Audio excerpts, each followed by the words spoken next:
ወይዜኒ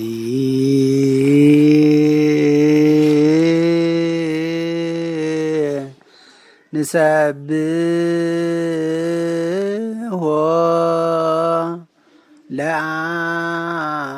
ለአብ ወወልድ ወመንፈስ ቅዱስ ይእዜኒ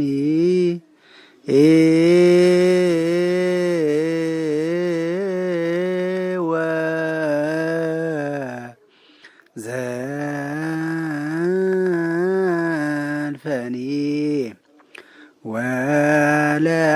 ወለዓለመ ዓለም አሜን።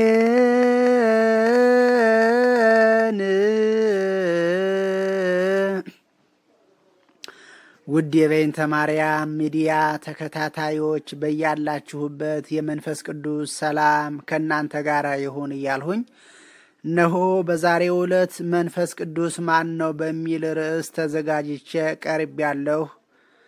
ሐሳብ ያላችሁ፣ ጥያቄ ያላችሁ በሐሳብ መስጫው ሳጥን እንድታስቀምጡልኝ እና እንደዚሁ እስከ መጨረሻው ድረስ አብራችሁኝ እንድትቆዩ እያሳሰብሁ ቀጥታ ወደ ዕለቱ ትምህርት እንሄዳለን ማለት ነው። መምህር ምስጢሩ ደነቀው ነኝ።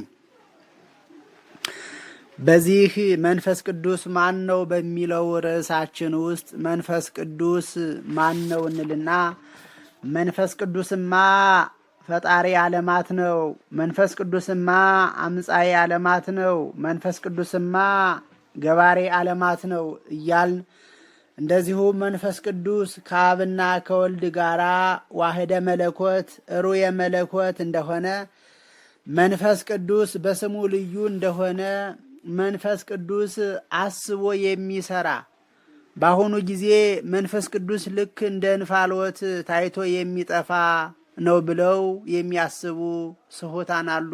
ሎቱ ስብሐት።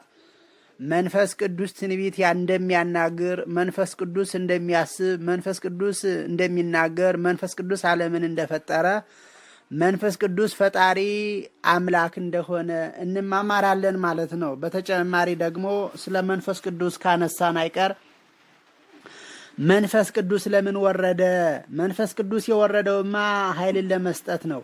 መንፈስ ቅዱስ የወረደውማ ሐሰተኛውን ዓለም ለመውቀስ ነው።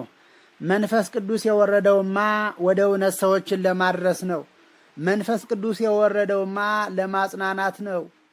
መንፈስ ቅዱስ የወረደውማ ስለ ወልድ ለመመስከር ነው። መንፈስ ቅዱስ ወደ ዓለማችን በምን አምሳል ወረደ?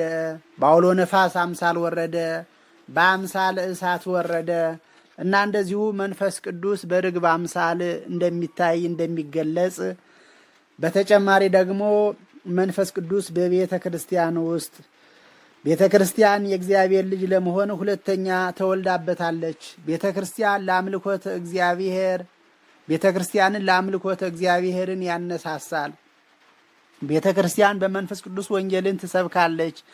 መንፈስ ቅዱስም በቤተ ክርስቲያን ከምዕመናን ጋር ወንጌልን ይሰብካል። መንፈስ ቅዱስ የቤተ ክርስቲያንን መሪዎች ይሾማል። መንፈስ ቅዱስ ለቤተ ክርስቲያን የወደፊቱን ክፉም ሆነ በጎ ነገር ይገልጥላታል፣ ይመራታል፣ ያስጠነቅቃታልም። መንፈስ ቅዱስ ለቤተ ክርስቲያን ውሳኔዋን ያስተካክላል። መንፈስ ቅዱስ ለሕይወታችን በጣም አስፈላጊ ነው የሚሉትንና አንዳንድ ነገሮችን አዘጋጅቼ ወደ እናንተ ቀርብ ያለሁ። በድጋሜ እስከ መጨረሻው ድረስ ከኔ ጋር ሁኑ። መንፈስ ቅዱስ ማን ነው? ክርስቲያኖች፣ መንፈስ ቅዱስ ከዘላለም ከአብና ከወልድ ጋር ለሚኖረው ለእግዚአብሔር መንፈስ ቅዱስ የአካል የህላዌ ወይንም የመኖር ስሙ ነው። መንፈስ ቅዱስ ከአብ የሰረጸ ነው። በክርስቶስም ሥራ መሠረት ለምእመናን ይሰጣል። መንፈስ ቅዱስ ከአብና ከወልድ አያንስም። በህላዌ በመለኮት በክብር በስልጣን እኩል ነው። መንፈስ ቅዱስ ስንመለከት መንፈስ ቅዱስን ስናነሳ የመንፈስ ቅዱስ ምሳሌዎች አሉ። አንደኛ የመንፈስ ቅዱስ ስሞችና ምሳሌዎች። መንፈስ ቅዱስ መንፈስ ነው። የእግዚአብሔር መንፈስ ተብሎ ይጠራል። የጌታ የክርስቶስ መንፈስ ተብሎ ይጠራል። የእውነት መንፈስ ተብሎ ይጠራል። አጽናኝ ተብሎ ይጠራል። መንፈስ ቅዱስ በርግብ አምሳል ተገልጿል። ማቴዎስ 3:16 መንፈስ ቅዱስ በእሳት አምሳል ተገልጿል። ማቴዎስ 3:11 በነፋስ አምሳልም ተገልጿል። ዮሐንስ 3:8 መንፈስ ቅዱስ በእግዚአብሔር ጣት ማቴዎስ 12:28 ይመሰላል። መንፈስ ቅዱስ በእስትንፋስም እንደዚሁ ተመስሏል። መንፈስ ቅዱስ አምላክ ነውና በሁሉ ዘንድ ይገኛል። ወዳጄ መዝሙረ ዳዊት መዝሙር 139 ቁጥር 7 በተለይ መንፈስ ቅዱስ አምላክ እንዳልሆነ የሚናገሩ ስሑታን አሉና ለእነርሱ የተዘጋጀ መልስ ነው። መንፈስ ቅዱስ ቅዱስ ነውና ሁሉን ይቀድሳል። አንደኛ ጴጥሮስ ምዕራፍ 1 ቁጥር 1 እስከ 2 የመንፈስ ቅዱስ አካላዊነት ወይንም እኔባይነት አንዳንድ ሰዎች መንፈስ ቅዱስ አካላዊ መንፈስ ሳይሆን እንደ እሳት ሙቀት ያለ የእግዚአብሔር ኃይል ነው ይላሉ።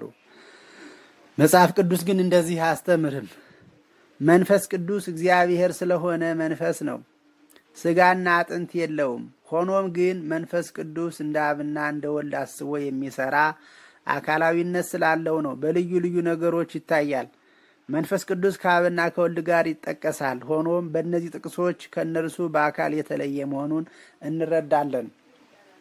ምሳሌ ኢሳይያስ 48:16፣ ማቴዎስ 3:16፣ ሁለተኛ ቆሮንቶስ 13:14፣ አንደኛ ጴጥሮስ 1:1 እስከ 2 መንፈስ ቅዱስ አጽናኝ ይባላል። ኢየሱስ ክርስቶስ በምድር ሳለ የሐዋርያት አጽናኝ ነበርና መንፈስ ቅዱስም እንደ እርሱ አካላዊ መሆኑ ይታያል። ዮሐንስ 14:16 ክርስቶስ ከአብ እንደተላከ መንፈስ ቅዱስም ደግሞ ተልኳል።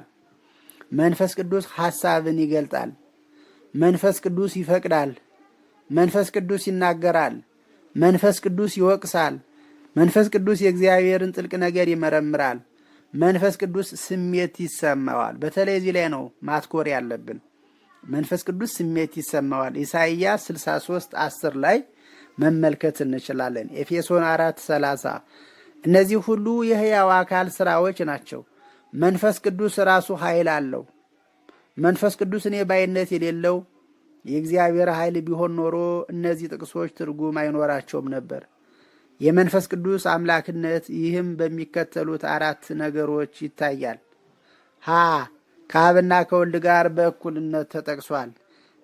በአንድ ቦታ ስለ እግዚአብሔር የተነገረው በሌላ በኩል ስለ መንፈስ ቅዱስ ይጠቀሳል። ዘጸአት 17:7 ሐመሩሃ መንፈስ ቅዱስ በሁሉ ዘንድ ይገኛል።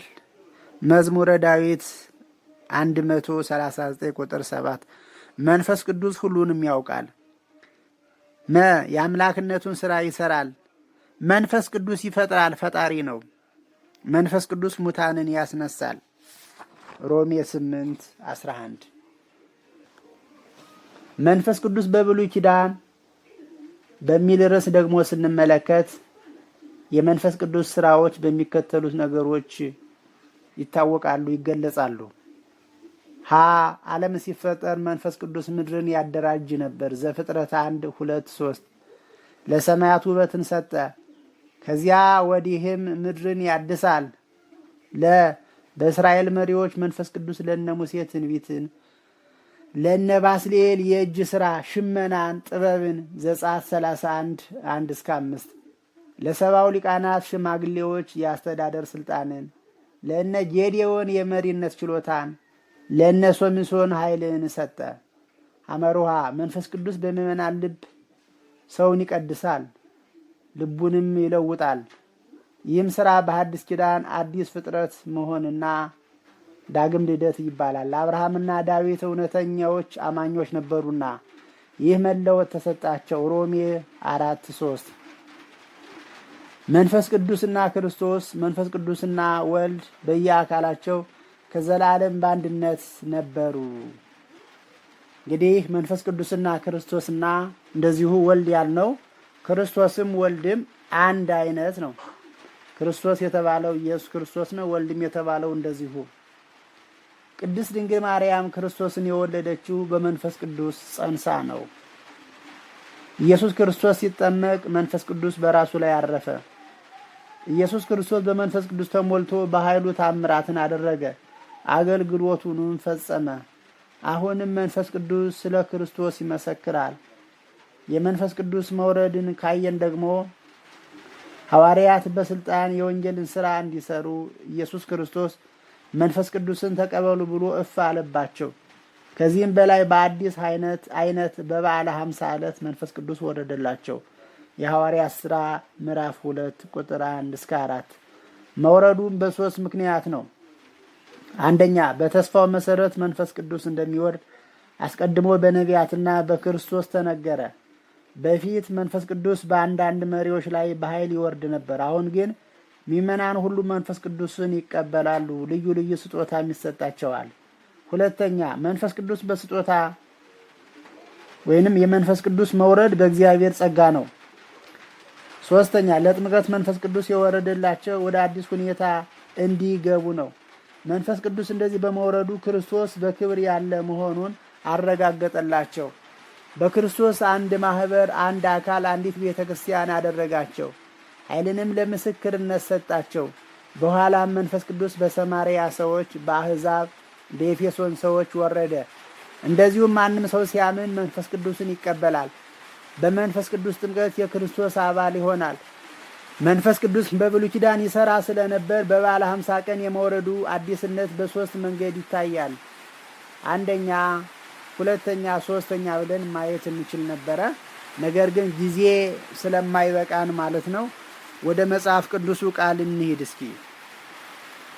ለምሳሌ መንፈስ ቅዱስ ለሐዋርያት እንደወረደላቸው የሐዋርያት ሥራ ምዕራፍ 2 ቁጥር 1 ጀምረን እስከ 14 ድረስ ያለውን እናነባለን ማለት ነው። 50ው ቀንም በተፈጸመ ጊዜ ሁሉም በአንድነት በአንድ ቦታ ተሰብስበው ነበር።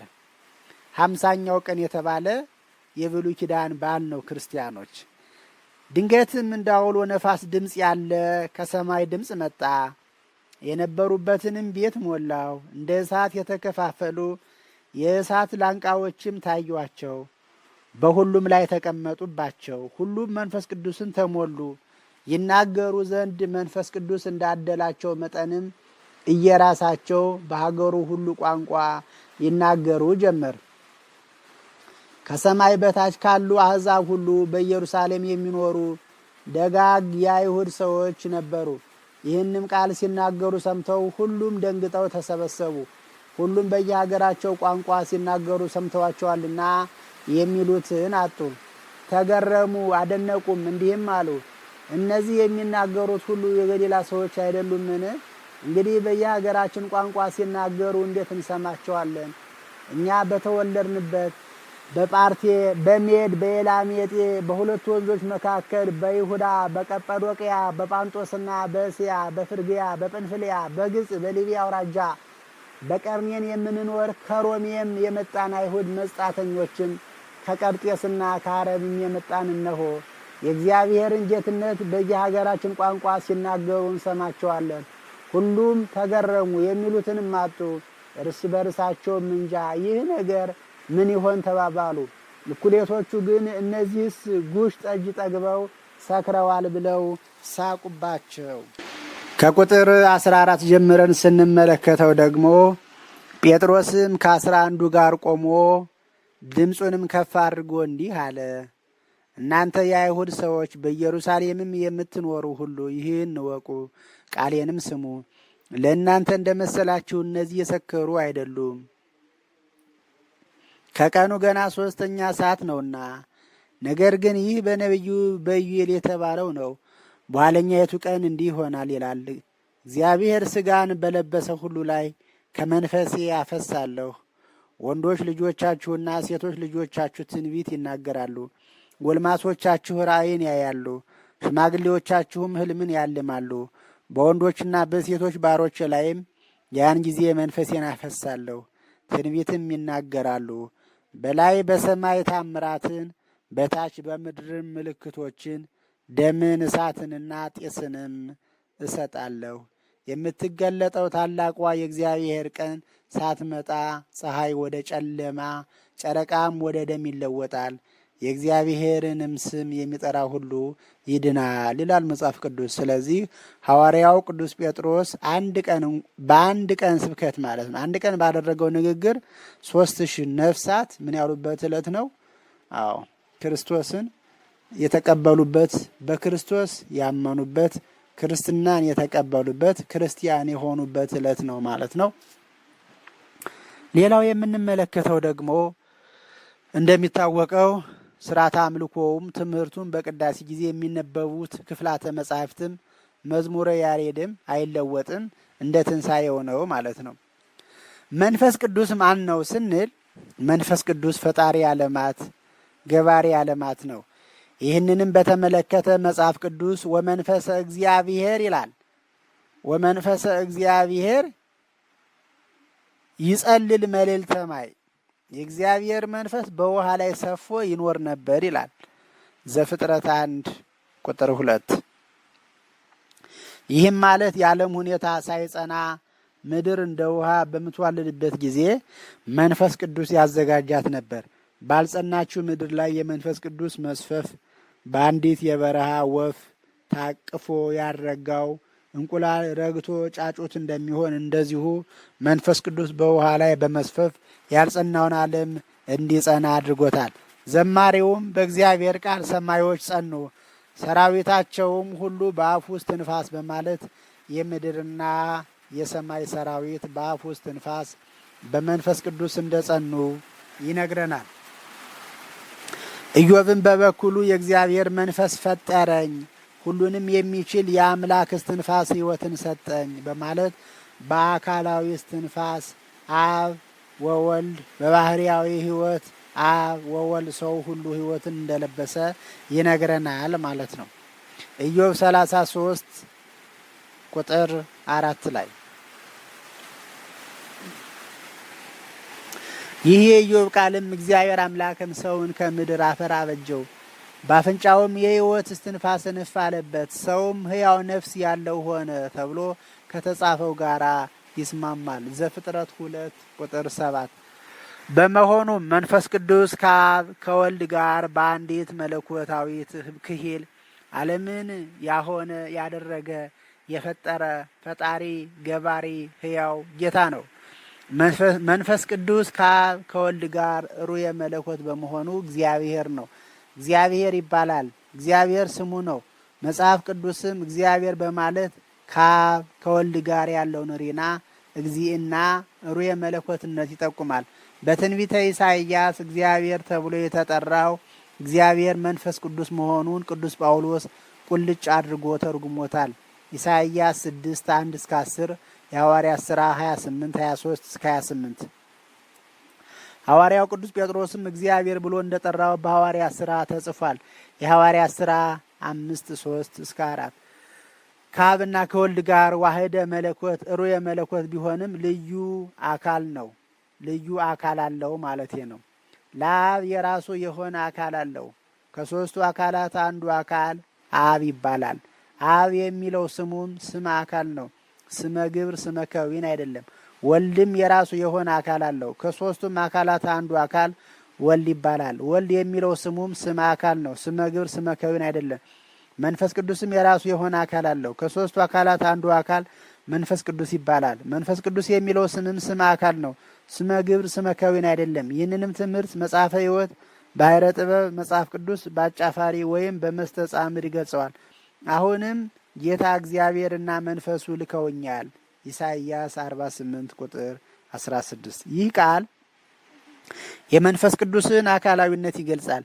ጌታ እግዚአብሔር የተባለው አብ ሲሆን በመስተጻምር መንፈሱ ተብሎ የተጠቀሰው መንፈስ ቅዱስ ነው። ልከውኛል የሚለው ቃለ ትንቢት ደግሞ በሥጋ ማርያም የተገለጸውን ኢየሱስ ክርስቶስን ይጠቁማል። እስመ በፈቃዱ ወበስምረተ አቡሁ ወመንፈስ ቅዱስ መጻ ወአድኀነነ፣ በእርሱ ፈቃድ በአባቱ ፈቃድ በመንፈስ ቅዱስ ፈቃድ መጥቶ አዳነን እንዲል። እስመ በፈቃዱ በራሱ ፈቃድ፣ ወበስምረተ አቡሁ በአባቱ ፈቃድ፣ ወመንፈስ ቅዱስ ወበስምረተ መንፈስ ቅዱስ ሲል ነው። መንፈስ ቅዱስ በስሙ ልዩ ነው። እግዚአብሔር መንፈስ ቅዱስ ከአብና ከወልድ ተለይቶ የሚጠራበት አካላዊ ስሙ መንፈስ ቅዱስ ነው። በመሆኑም በስሙ ልዩ ነው። መንፈስ ቅዱስ አካላዊ በመሆኑ መንፈስ ቅዱስ ይባላል። መንፈስ ቅዱስ ስም አካል ነው። ይህ ስም የመንፈስ ቅዱስ መጠሪያ ስም ነው። መች በዚህ ስም አብ ወልድ አልተጠሩበትም አይጠሩበትምም። ስም አካለ ወልድ ነውና አብ መንፈስ ቅዱስ አይጠሩበትም። አብም የአብ ስም ብቻ ነው፣ የወልድ የመንፈስ ቅዱስ ስም አይደለም። በዚህም ስም ወልድ መንፈስ ቅዱስ አልተጠሩበትም አይጠሩበትም። ስም አካል አብ ነውና ሥላሴ ማለትም አብ ወልድ መንፈስ ቅዱስ ግን አካላቸው ስማቸው ግብራቸው የተለየ ቢሆንም ባህሪያቸው ተከፍሎ የሌለበት አንድ ነው። አብ ወልድ መንፈስ ቅዱስ ተብለው የሚጠሩ የእግዚአብሔር ሦስቱ አስማተ አካላት ግን አይፋለሱም። ይህንን በተመለከተ ሊቁ አግናጢዮስ የተናገረውን ቃል እንመልከት። አብሂ ውእቱ አብ ኢኮነ ወልደ ወይ መንፈስ ቅዱሰ ወልድሂ ውእቱ ወልድ ወይኮነ አበ ወይ መንፈስ ቅዱሰ ወመንፈስ ቅዱስሂ ውእቱ ወመንፈስ ቅዱስሂ ውእቱ መንፈስ ቅዱስ ኢኮነ አበ ወይ ወልደ እይፈልስ አብ ለከዊነ ወልድ ወመንፈስ ቅዱስ ወይ ወልድ ለከዊን አብ ወመንፈስ ቅዱስ ወይ መንፈስ ቅዱስ ለከዊን አብ ወወልድ እሉ ሰለስቱ አካላት ፍጹማን ዲበ መንበረ ስብሐት ወእሁዛን በጽምረት አሃዱ መለኮት እንዲል። ትርጉም ምን ማለት ነው? ሃይማኖተ አበው ዘአግናጢዮስ ዘአንጾኪያ ገጽ 37 ክፍል 1 ቁጥር 8 እስከ 9 ድረስ መመልከት ይቻላል። ሦስቱ የእግዚአብሔር አካላት አብ ወልድ መንፈስ ቅዱስ ፍጹማንና ምሉዓን አካላት መሆናቸውን በብቃት ያስገነዘበው ገለጻ አብ ልብ ሲሆን በልብነቱ ለወልድ ለመንፈስ ቅዱስ ሕሊናቸው በመሆኑ እንደሆነ፣ ወልድም ቃል ሲሆን በቃልነቱ ለአብና ለመንፈስ ቅዱስ ቃላቸው ንግግራቸው በመሆኑ እንደሆነ፣ መንፈስ ቅዱስም እስትንፋስ ሲሆን በእስትንፋስነቱ ለአብና ለወልድ እስትንፋሳቸው እንደሆነ ወይም ሕይወታቸው በመሆኑ እንደሆነ የቤተ ክርስቲያን መሰረታዊና ኦርቶዶክሳዊ እምነት ነው ማለት ነው። ሌላው መንፈስ ቅዱስ ሰራጺ ነው። ከማን የሰረጸ? ከአብ። ለምሳሌ የዮሐንስ ወንጌል ምዕራፍ 15 ቁጥር 26 ላይ እኔ ከአብ ዘንድ የምልክላችሁ ጰራቅሊጦስ ከአብ የሰረጸ የእውነት መንፈስ በመጣ ጊዜ እርሱ ስለ እኔ ይመሰክራል ይለናል።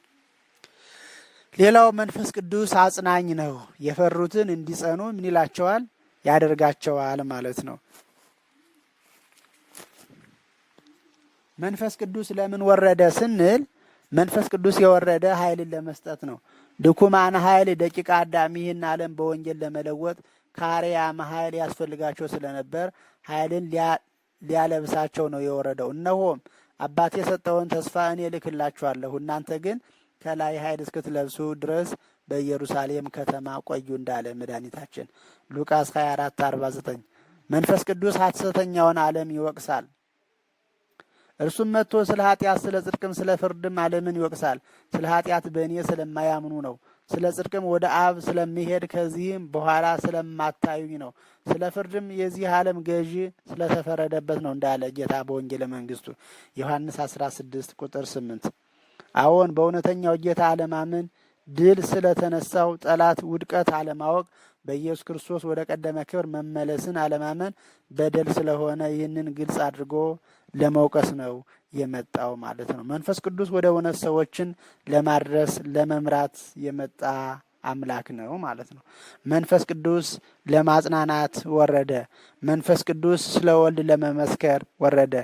ዓለም ወልድን ስላላወቀው ስለ ወልደ እግዚአብሔር በሐዋርያት በቤተ ክርስቲያን አድሮ ለመመስከር ተገለጠ። መንፈስ ቅዱስ ወደ ዓለማችን በምን አምሳል ወረደ? በአውሎ ነፋስ አምሳል ወረደ። በአምሳለ እሳት ወረደ።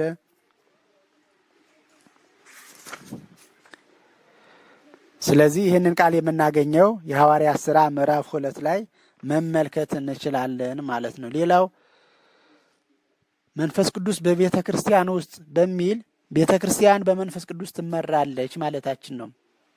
ቤተ ክርስቲያን ዮሐንስ አፈወርቅ እንደተናገረው ከእግዚአብሔር የተወለደችው በርደተ መንፈስ ቅዱስ ነው። ቤተ ክርስቲያን የተወለደችውም ያደገችውም በመንፈስ ቅዱስ ነው። በመሆኑም የቤተ ክርስቲያን ሕይወቷ መንፈስ ቅዱስ ነው። የቤተ ክርስቲያን ሕይወት የሆነ መንፈስ ቅዱስም በቤተ ክርስቲያን ውስጥ ብዙ ስራዎችን ያከናውናል። ለምሳሌ የሚከተሉትን እንመልከት። ቤተ ክርስቲያን የእግዚአብሔር ልጅ ለመሆን ሁለተኛ ተወልዳበታለች። ቤተ ክርስቲያንን ለአምልኮተ እግዚአብሔር ያነሳሳል። ቤተ ክርስቲያን በመንፈስ ቅዱስ ወንጌልን ትሰብካለች። መንፈስ ቅዱስም በቤተ ክርስቲያን ከምእመናን ጋር ወንጌልን ይሰብካል። መንፈስ ቅዱስ የቤተ ክርስቲያን መሪዎችን ይሾማል። ሐዋርያት ሥራ ምዕራፍ 20 ቁጥር 28። ዛሬም ነገም ቢሆን መንፈስ ቅዱስ ባልመረጣቸው በሥጋዊ አሰራር በተመረጡ ሰዎች የምትመራ ቤተ ክርስቲያን ወደ እውነት ለመድረስ አትችልም። መሪዎቿ በመንፈስ ቅዱስ አልተሾሙምና። ስለዚህ ሹመት እንደ አባቶቻችን ሁሉ በመንፈስ ቅዱስ ሊሆን ይገባል። ክርስቲያኖች መንፈስ ቅዱስ ለቤተ ክርስቲያን የወደፊቱን ክፉም ሆነ በጎ ነገር ይገልጥላታል፣ ይመራታል፣ ያስጠነቅቃታል። መንፈስ ግን በግልጥ ይላል መጽሐፍ ቅዱስ። መንፈስ ግን በግልጥ በኋለኞች ዘመናት አንዳንዶች የሚያስቱ መናፍስትንና በውሸተኞች ግብዝነት የሰጠውን የአጋንንትን ትምህርት እያደመጡ ሃይማኖትን ይክዳሉ ይላል። በገዛ ሕሊናቸው እንደሚቃጠሉ ደንዝዘው እነዚህ ውሸተኞች መጋባትን ይከለክላሉ። አምነውም እውነትን የሚያውቁ ከምስጋና ጋር ይቀበሉ ዘንድ እግዚአብሔር ከፈጠረው መብል እንዲርቁ ያዝዛሉ። እግዚአብሔር የፈጠረው ሁሉ መልካም ነውና ከምስጋናም ጋር ቢቀበሉት የሚጣል ምንም የለም። በእግዚአብሔር ቃልና በጸሎት የተቀደሰ ነውና። አንደኛ ጢሞቴዎስ 4:1-3 መንፈስ ቅዱስ በግልጽ እንደተናገረ አሁን ካነበብነው ጥቅስ መረዳት ይቻላል። መንፈስ ቅዱስ ለቤተ ክርስቲያን ውሳኔዋን ያስተካክልላታል። ለጣዖት ከተሰዋ ከደምም ከታነቀም ከዝሙትም ትርቁ ዘንድ ከዚህ ከሚያስፈልገው በቀር ሌላ ሸክም እንዳንጭንባችሁ እኛና መንፈስ ቅዱስ ፈቅደናልና ይላል የሐዋርያት ሥራ ምዕራፍ 15 ቁጥር 28-29 ድረስ። ሌላው መንፈስ ቅዱስ ለሕይወታችን በጣም አስፈላጊ ነው ማለት ነው። እንግዲህ የተወደዳችሁ ክርስቲያኖች በመንፈስ ቅዱስ ማህተምነት ምን እንላለን ማለት ነው? እንታተማለን ማለት ነው። የእግዚአብሔር ቤተ መቅደስ የሆነውን አካላችንን ከጣዖት፣ ከዝሙት፣ ከርኩሰት፣ ከስካር፣ ከመዳራት ጠብቀነዋልን? በውስጣችን ያደረውን መንፈስ ቅዱስን አላስመረርነውምን? እርሱ ቅዱስ መንፈስ ነውና። እኛ ግን ከጥንቱና ርኩስ ስራ ከሰራን መንፈስ ቅዱስ አብሮ ሊኖር አይችልም። መቅደሱን አሳድፈነዋል፣ ከማሳደፍም አልፎ አፍርሰነዋልና። መንፈስ ቅዱስ ሁላችንንም ይባርከን። መንፈስ ቅዱስ ሁላችንንም ኃጢአታችንን ይቅር ይበለን። መንፈስ ቅዱስ ሁላችንንም ይቀድሰን። ያስተማረን፣ የመከረን፣ የገሰጸን፣ ያስተካከለን የአባቶቻችን አምላካችን እግዚአብሔር ስሙ የተመሰገነ ይሁን። ምስጋና ለአብ፣ ምስጋና ለወልድ፣ ምስጋና ለመንፈስ ቅዱስ ይሁን። ወስብሐት ለእግዚአብሔር ወለወላዲቱ ድንግል ወለመስቀሉ ክቡር። መንፈስ ቅዱስ ማን ነው? ይቆየን።